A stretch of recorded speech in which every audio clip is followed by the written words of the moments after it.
Is the Israel-Hamas war about to end? Is peace finally coming to the Middle East?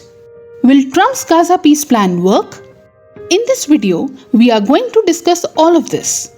First of all, we'll need to understand US President Donald Trump's Gaza peace plan.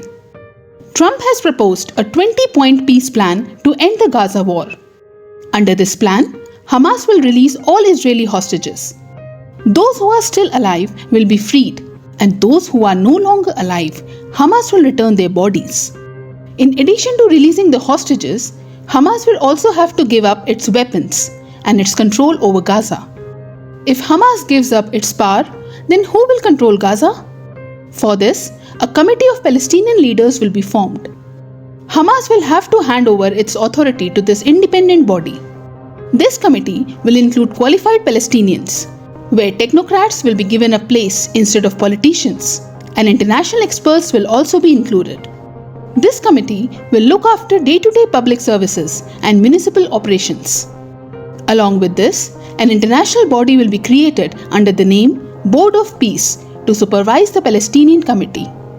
Trump will be the chairman of this international body, and people like former UK Prime Minister Tony Blair will also be included. In other words, Trump's peace plan also includes provisions for international oversight. Hamas has agreed to the conditions of releasing hostages and giving up power, but it has objections to Gaza being administered by a foreign body. Still, under Trump's peace plan, Hamas is required to accept all this. In return, Israel will stop attacking Gaza, withdraw its troops from Gaza, not attempt to occupy Gaza, and abandon its plans to resettle Gazans. At the same time, it will release Palestinian prisoners and not impose restrictions on humanitarian aid in Gaza. Broadly, this is Trump's 20-point peace plan. Now the most important point.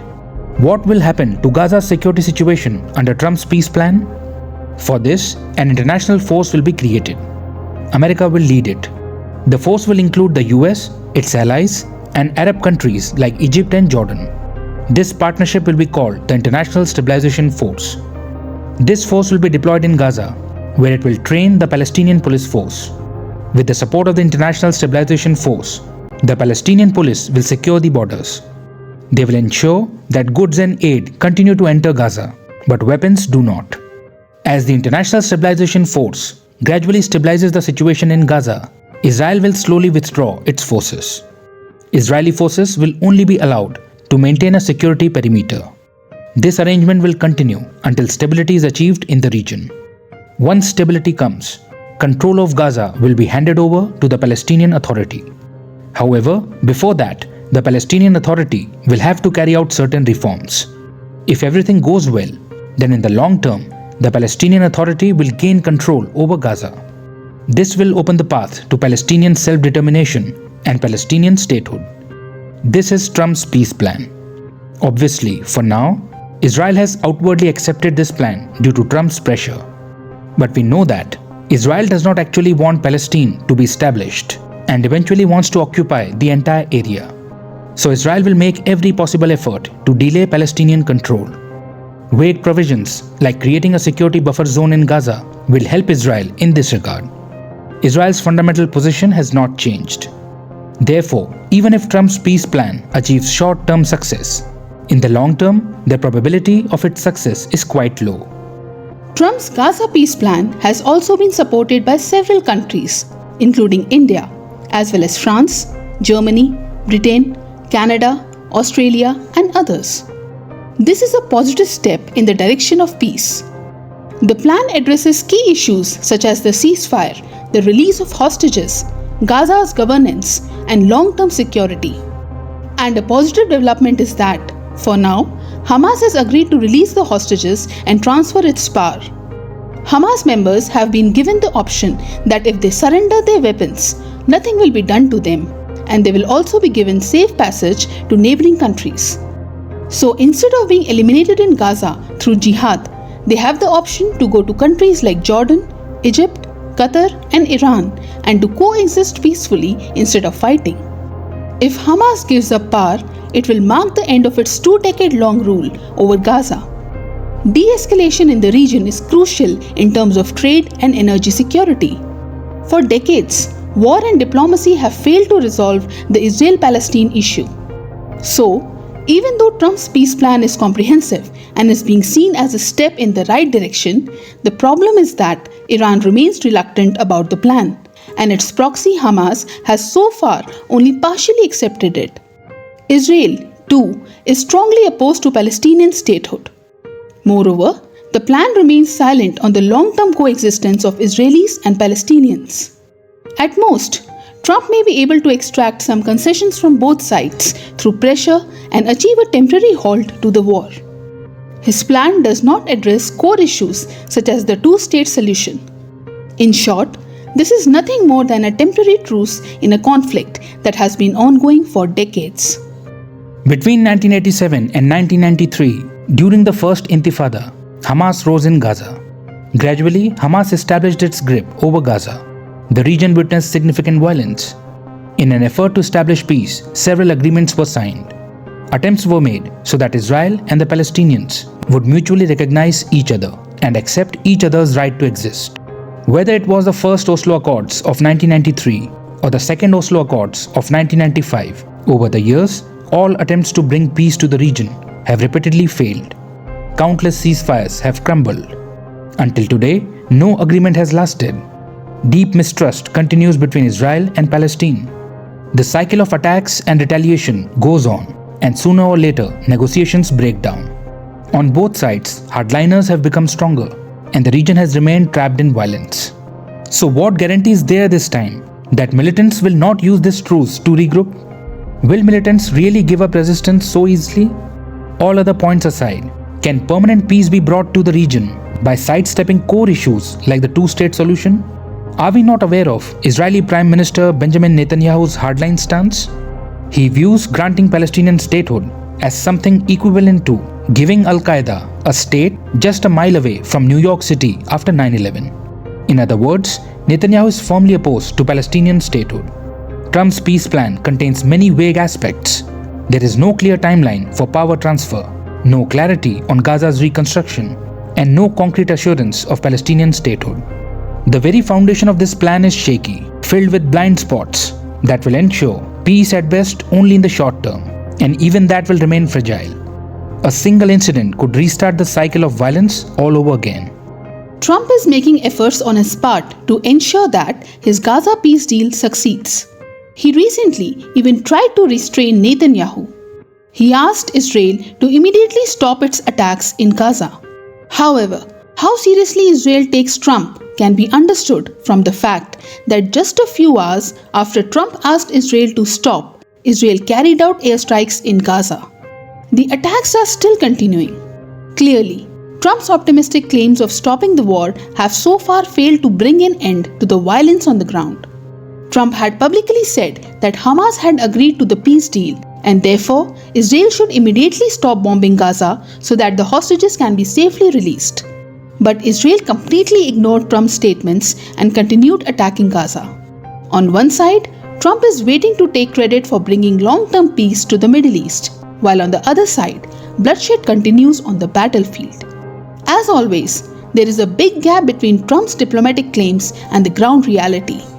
You can also understand how seriously Hamas has taken Trump's threats from this fact. After winning the election, Trump had threatened Hamas that if it did not release the hostages before his inauguration in January 2025, the consequences would be very severe. Now, January has passed, October has arrived, and Trump is still trying to get the hostages released through his peace plan. Every time, the conflict only witnesses a temporary pause. Hamas gets time to regroup, and the resistance continues. Despite short-term diplomatic gains, this persistent pattern of violence raises doubts about the durability of Trump's latest peace plan. Too many fractures are present, any one of which could derail the peace deal in an instant. Despite the existence of the United Nations, the US President is facilitating peace in Gaza. This shows how relevant the UN really is. The UN has completely failed to bring peace to Gaza and has also failed to prevent the humanitarian crisis there. In the Israel-Hamas war, the UN's role has been limited to strong condemnations and distributing humanitarian aid. Israel, Hamas, and the US, none of them take the UN seriously.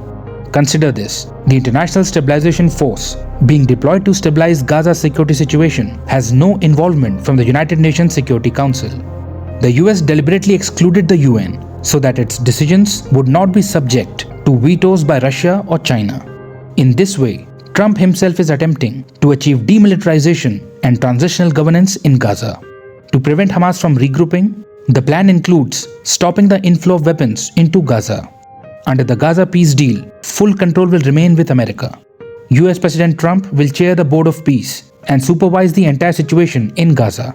Ideally, a neutral body should oversee such matters. Everyone knows that Trump is heavily pro-Israel. It is therefore obvious that the implementation of this peace deal will favor Israel.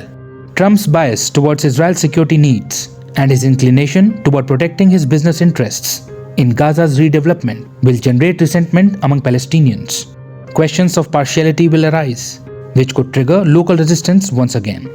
Moreover, the peace deal does not explicitly mention Palestinian statehood, which has displeased Arab countries. The entire focus is on dismantling Hamas and giving America control. With America having control, Israel's prolonged presence in Gaza is almost guaranteed.